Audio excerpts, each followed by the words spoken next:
मित्रों, एक तरफ भारत के द्वारा भेजे गए संयुक्त संसदीय दल के में तमाम विपक्षी दलों के सांसद, जिसमें कांग्रेस के सांसद भी हैं, वो दुनिया के भिन्न भिन्न देशों में भारत के पक्ष को गंभीरता के साथ और पूरे राष्ट्र की एकजुटता के साथ रखकर वापस आ रहे हैं।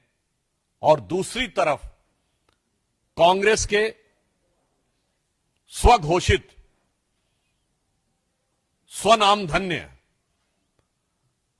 सर्वकालीन सर्वोच्च नेता और नेता प्रतिपक्ष राहुल गांधी जी निहायत ही ओछी स्तरहीन बातें कर कर यह विश्व को बता रहे हैं कि नेता प्रतिपक्ष का पद पाने के बाद भी उनके अंदर गंभीरता और नेता प्रतिपक्ष की परिपक्वता का घोर अभाव है। मित्रों, यह विषय सिर्फ उनकी अपरिपक्वता का नहीं है, विषय उससे कहीं गंभीर है। राहुल गांधी जी ने जिस प्रकार से हमारी सेना के द्वारा दिखाए गए अप्रतिम शौर्य और सेना के अधिकारियों द्वारा, जिसमें director general military operation, director general air operation, director general navy operations थे, उन्होंने जिस तरीके से ऑपरेशन सिंदूर की सफलता का विवरण दिया है, उसको सरेंडर से तुलना करना यह दर्शाता है कि यह मानसिकता कितनी रोगी और कितनी खतरनाक हो चुकी है।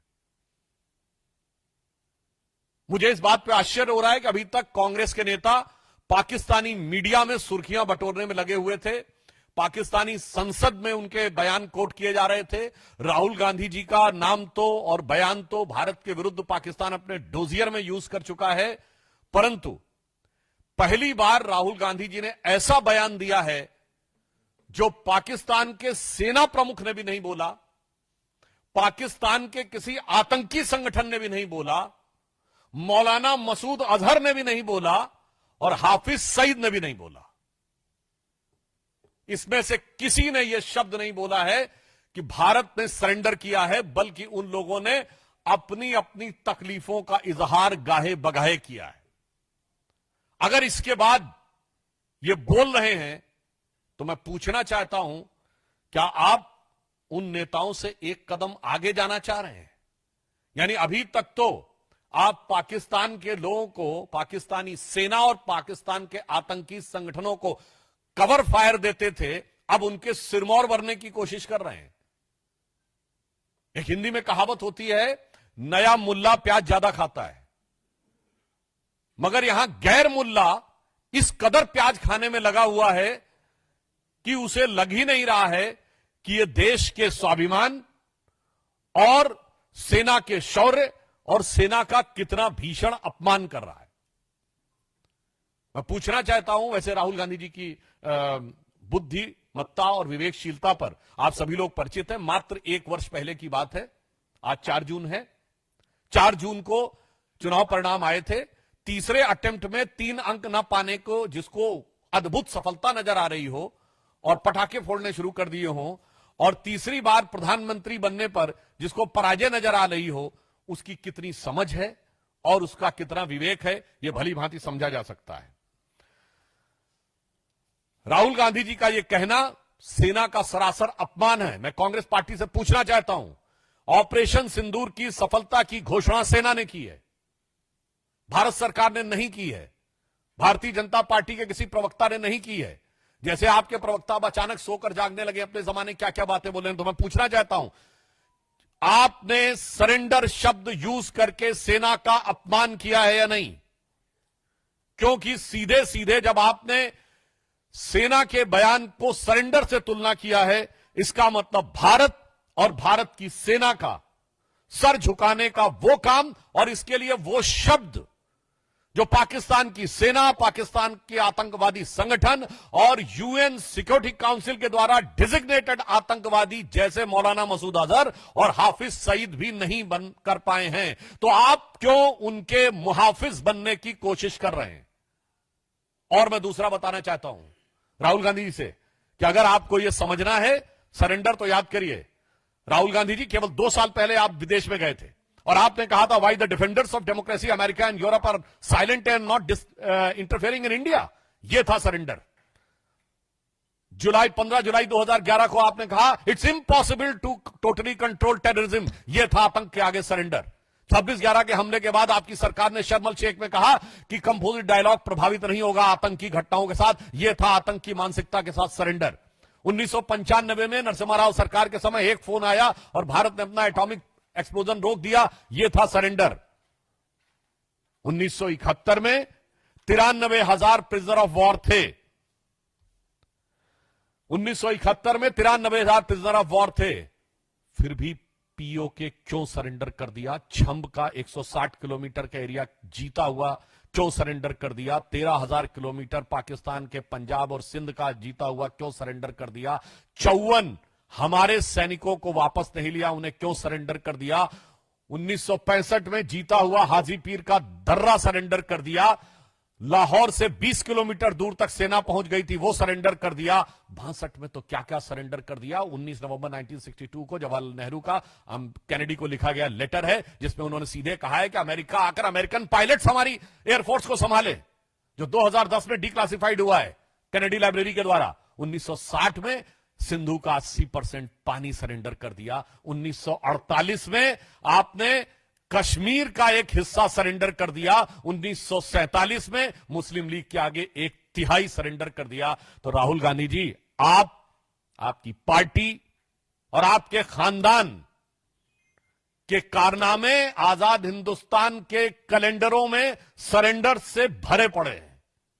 और जहां तक हमारे प्रधानमंत्री जी की बात है, बहुत साफ कह देना चाहता हूं, राहुल गांधी जी किसी के आगे सरेंडर कर दें, कांग्रेस ने किया होगा, मगर भारत किसी के आगे सरेंडर नहीं हो सकता।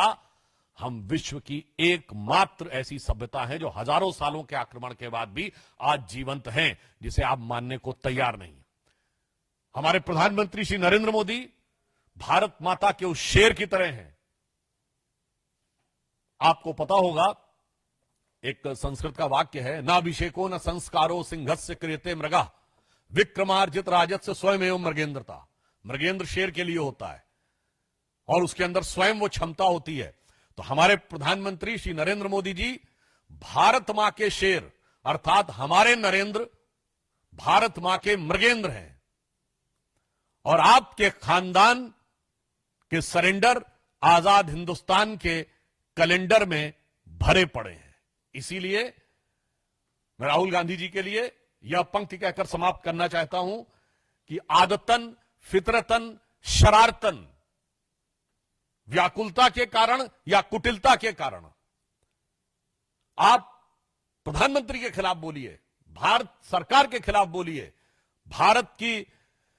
भारतीय जनता पार्टी के खिलाफ बोलिए, हमें बर्दाश्त है। पर भारत के स्वाभिमान और भारत की सेना के लेकर आप झूठ बोलेंगे तो यह कतई बर्दाश्त नहीं है। तो इसे सिर्फ एक पंक्ति कहूंगा कि वो पैरवी तो झूठ की करता चला गया, वो पैरवी तो झूठ की करता चला गया, बस उसका चेहरा उतरता चला गया।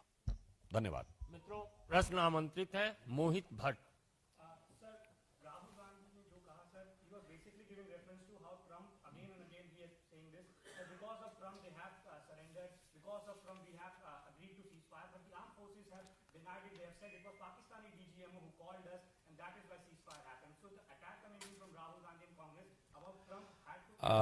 On the issue of US President's statement, Government of India has clarified n number of times that there was no third party mediation.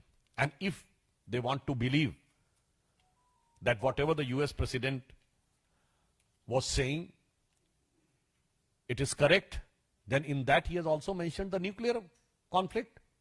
He has averted, as per the US President, Mr. Donald Trump, he is saying that he has averted a nuclear conflict, which has been categorically denied by Government of India and the Foreign Ministry. Then in that case, you are not ready to accept the total statement. And I would also like to remind, during the run-up for the presidential election, there is a video available of President Trump in which he was saying that he once talked to Prime Minister Modi and he's saying that one country is annoying you or irritating you too much, and he said you can guess the which country is. And I can ask them to stop those things. Then it is the statement of Donald Trump when he was running for presidentialship. Then Modi ji said, no, we have taught them lessons several times. I will do it. वैसे राहुल गांधी जी को चूंकि जब वो लोकतंत्र की रक्षा के लिए भी विदेश में जाके अमेरिका से गुहार लगा चुके हैं, तो उन्हें ये ज्यादा नजर आता होगा.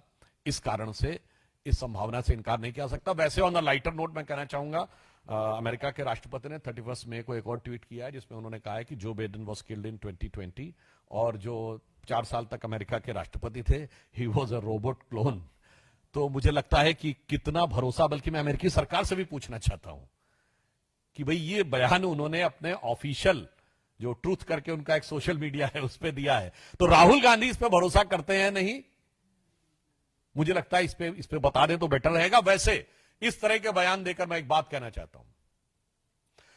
पाकिस्तान के प्रधानमंत्री शहबाज शरीफ का रिकॉर्डेड वीडियो अवेलेबल है जिसमें वो कह रहे हैं 9-10 अगस्त की दरमियानी रात को 2:30 बजे मेरे जनरल आसिफ मुनीर ने मुझे जगा कर ये कहा कि वजीर आजम साहब, पाकिस्तान के कई एयर बेसेस के ऊपर अटैक हो गया है और नूर खान एयर बेस पर भी मिसाइल गिरी है. ये आसिम मुनीर और शहबाज शरीफ दोनों का कबूलनामा है. फिर वो अजरबैजान में भी जाके बोले कि हम तो फजर की नमाज का इंतजार कर रहे थे कि 4:30 के बाद अटैक करेंगे, उससे पहले ही इंडिया ने अटैक कर दिया रात्रि के तीसरे पहर में ही.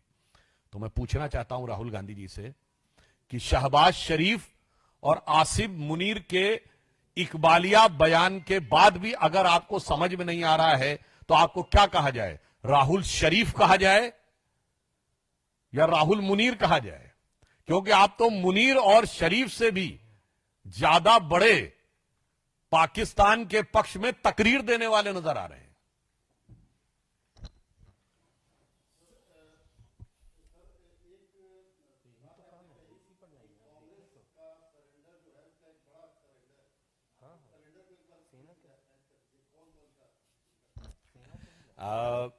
पुनः रिवर्स ऑर्डर में शुरू करता हूं. मार्च 2023 राहुल गांधी विदेश में जाते हैं और कहते हैं why the defenders of democracy America and Europe are silent over what is happening in democracy in India, they are not interfering. यह था सीधा सरेंडर. अब आप आइए, 15 जुलाई 2011 को राहुल गांधी कहते हैं it's impossible to stop terrorism. यह था टेररिज्म के आगे सरेंडर. 26/11 के मात्र 9 महीने बाद जुलाई 2009 में पाकिस्तान के साथ उस समय की सरकार, मनमोहन सिंह की सरकार, एक neutral destination, again I am री एम्फसाइजिंग, न्यूट्रल डेस्टिनेशन शर्म शेख में ज्वाइंट डिक्लेरेशन साइन करती है और वो कहती है टेररिज्म से कंपोजिट डायलॉग प्रभावित नहीं होगा. यह था टेररिज्म की मानसिकता के साथ सरेंडर. 1996 में आपने मोस्ट फेवरेट नेशन का स्टेटस दिया, यह था उनके साथ सरेंडर. अब आप आइए, 1971 में 93,000 प्रिजनर ऑफ वॉर थे, फिर भी पीओके नहीं निगोशिएट किया. अरे लेना तो छोड़िए, निगोशिएट नहीं किया. यह क्या था? 13,000 किलोमीटर हमारा पंजाब और सिंध का हमारे पास थे, वो छोड़ दिया. यह था शिमला में सरेंडर. और ये मैं हवा में नहीं बोल रहा हूं, बेनजीर भुट्टो ने अपनी किताब डॉटर ऑफ द ईस्ट में लिखा है कि जब वो शिमला समझौते के बाद रावलपिंडी पहुंचे तो उनके और उनके पिताजी का इस गर्म जोशी से स्वागत हुआ कि जंग हारने के बाद वो डिप्लोमेसी में सब कुछ जीत के आ गए. I am quoting the book of Benazir Bhutto. अब आइए, 1965 एक न्यूट्रल डेस्टिनेशन ताशकंद में समझौता होता है और हम लाहौर से केवल 20 किलोमीटर तक पहुंच गए थे. वो और हाजी पीर का दर्रा, जिसके लिए वीर अब्दुल हमीद जैसे कितने शहीदों ने बलिदान दिया, वो सरेंडर कर दिया. 1962 में अक्सई चीन को सरेंडर कर दिया. कहता ये तो हमें यहां पे कुछ उगता नहीं है. अब भाई जैसे उन्होंने, नेहरू जी ने कहा था भाई हमारे भी सर पे बाल नहीं उगते, तो ये महावीर त्यागी जी ने कहा था, वो surrender.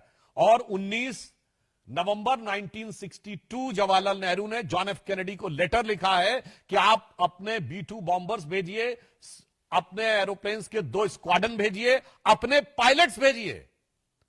Means in a way you are giving command of Indian air force to the US and it is declassified in 2010. यह था सरेंडर. 1960 80% पानी सिंधु नदी का पाकिस्तान को सरेंडर। 1948 पीओके यानी कश्मीर का एक बड़ा हिस्सा सरेंडर। और 63 में जब सक्षम वैली चाइना को दे दी थी पीओके ने, तब तो हम कम से कम सिंधु समझौता रद्द कर देते। और 1947 में मुस्लिम लीग और जिन्ना के आगे 1/3 ऑफ द कंट्री सरेंडर। तो इनकी नीति क्या रही? इनकी नीति यह रही कि 48 में आधा पीओके चला गया, और 62 में चीन के साथ क्या क्या चला गया, और 65 में हाजी पीर का दर्रा खो गया, और शिमला में पीओके भी खो गया, और ये सुलह की शक्ल को संवारते रहे, जीतने के बाद बाजी हारते रहे। साइलेंट, एक मिनट साइलेंट। राहुल गांधी के अगर पिछले रिकॉर्ड को देखें तो जब सर्जिकल स्ट्राइक किया था तब भी उन्होंने सवाल उठाया था। अब तो आगे जाकर वो सरेंडर की बात कर रहे हैं। तो क्या क्योंकि पाकिस्तान देखा इसने जो क्लोजर दिया है कई सारे देशों में जाके, वो कह रहे हैं कि भारत ने जो हमला किया उसका बहुत नुकसान हुआ, उसकी तो कोई बात नहीं। देखिए, अंतर्राष्ट्रीय मीडिया में भी कितने बिलियन डॉलर का नुकसान हुआ। और मैं राहुल गांधी जी को यह भी बताना चाहता हूं, हो सकता है उनके दिल में बड़ी कसक उठ रही हो कि पाकिस्तान को नुकसान हुआ है, चाइना को भी नुकसान हो गया है। क्योंकि जो चाइना के डिफेंस स्टॉक थे, anybody can go and check the AVICs systems, Chengdu जो PL-15 मिसाइल बनाती है, उसके स्टॉक्स 9% गिरे हैं। J-17 बनाने वाली कंपनी के स्टॉक्स 15% गिरे, एंड ओवरऑल 20% गिरे हैं जो J-10 और J-17 बनाने वाली एविक्स सिस्टम चेंगडू के कुल जो स्टॉक्स गिरे हैं। और चाइना में सब कुछ गवर्नमेंट कंट्रोल है। Despite the full throttle support by the government, still there net stocks is less down by 6 to 7%। और भारत की जितने भी डिफेंस की कंपनीज हैं उनके स्टॉक्स ऊपर गए हैं। वो HAL जिसपे आरोप लगाते हैं 14% स्टॉक ऊपर गया है। मझगांव डॉक्स का स्टॉक 30% ऊपर गया है। गार्डन रीच और मझगांव शिपयार्ड का 30 to 32% ऊपर गया है। ये तो ओपन में है, ये तो दुनिया देखती है सैटेलाइट पिक्चर से लेके कंफर्म करके किसकी वेपनरी सक्सेसफुल रही किसकी नहीं। तो हो सकता है उधर चीन से करार भी था ना इनका, तो उस करार का प्यार उभर रहा हो, और इधर भारत से तकरार उभर रहा हो, और उधर पाकिस्तान से अलग एक प्रकार का प्यार उभर रहा हो, तो शायद इसलिए बात कह रहे हो। इसलिए मैं कहना चाहता हूं, जो राहुल गांधी जी बोल रहे हैं, यदि वो अपनी बुद्धि से बोल रहे हैं तो ये उनकी निष्ठा पे गहरा संदेह है। यदि वो अपने जो उनको पॉइंट देने वाले लोग होते होंगे उनके द्वारा बोल रहे हैं, तो मुझे लगता है कि उनको अपनी टीम और उसकी जानकारी के बारे में, कुछ नए लोगों के बारे में विचार करना चाहिए। अथवा अगर उन्होंने ही ये बात कर रखी है तो मुझे लगता है कम से कम फैक्ट्स को क्रॉस चेक करने की कोशिश करनी चाहिए। आमोद राय हो गया।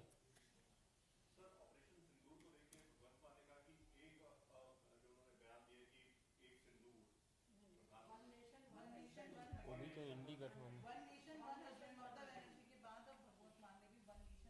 वो भी शायद इंडी गठबंधन में तो है। वैसे देखिए, इंडी गठबंधन के जो लोग हैं जिन्होंने अपना नाम इंडिया रखा था, उनके दिल में कितना इंडिया है ये ऑपरेशन सिंदूर ने साफ कर दिया है। केवल नाम इंडिया रख लेने से कोई इंडियन नहीं हो जाता। जिसे कहते हैं, एक कहावत होती है ना, बगल में छुरी मुंह में राम। तो नाम इंडिया, दिल में पाकिस्तान। जिस तरीके से बड़े बड़े नेता, चन्नी साहब भी तो पंजाब के पूर्व मुख्यमंत्री हैं, वो क्या बोल चुके हैं, देखिए कैसे पाकिस्तान कोट करता है। सिद्धारमैया कर्नाटक के मुख्यमंत्री हैं, वो बोल चुके हैं। उसी श्रेणी में अब भगवत मान जी भी बोलने लगे। और वैसे भी तो वो ये पार्टी, वो वाली पार्टी है ना जिसने सबसे पहले सर्जिकल स्ट्राइक पे सबूत मांगा था। तो मुझे लगता है ये लोग जो बोलते हैं इसे गंभीरता से नहीं लेना चाहिए। ये आदतन बोलते हैं और फितरतन बोलते हैं। विकास भदौरिया।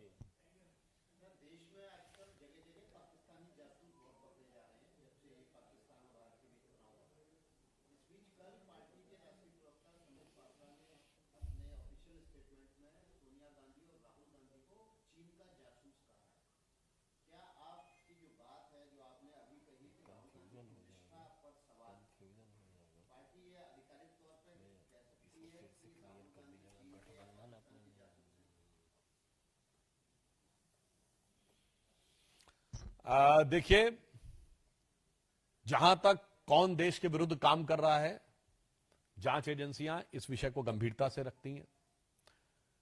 किसी नेता के बारे में मैं टिप्पणी नहीं करना चाहता, परंतु मैं दर्शकों से कहना चाहता हूं, येवग्लिना एल्बेटस की किताब state with in state, Vasili Mitrokhin's की किताब Mitrokhin's archive KGB in the world part 2, Yuri Bezmenov का टीवी पे दिया गया इंटरव्यू 2005, और Joseph Crowley's ex CIA director की किताब in conversation with a crow, और बहुत कुछ है, उसमें पढ़ें तो मुझे लगता है आप लोगों का भी ज्ञानवर्धन होगा। पर फिर मैं कह देना चाहता हूं कि इंडिया गठबंधन ने जो नाम इंडिया रखा था, वो अब पूरी तरीके से नकाब उतर गया है उसका। जैसे पाकिस्तान में पीपीपी पार्टी है, तो वैसे ही मुझे लगता है कि इस इंडिया गठबंधन का मुखौटा इंडिया था और दिल में पाकिस्तान था। अब एक के बाद एक वो छिलका उतरता चला जा रहा है और बात बिल्कुल साफ होती चली जा रही है। तो जो मैंने बात बोली थी, वो जो पंक्ति कही थी, उसी के आगे की पंक्ति बोल देता हूं। मैंने कहा था ना, वो पैरवी तो झूठ की करता चला गया, बस उसका चेहरा उतरता चला गया। आगे इंडिया गठबंधन के लिए रंगत समझ में आई, मगर आई देर से, कच्चा था बहुत, रंग उतरता चला गया। ये इंडिया का नाम कितना कच्चा था, ये अब उतरता चला जा रहा है इस गठबंधन के नाम में जो भारत का नाम लेने का प्रयास किया था।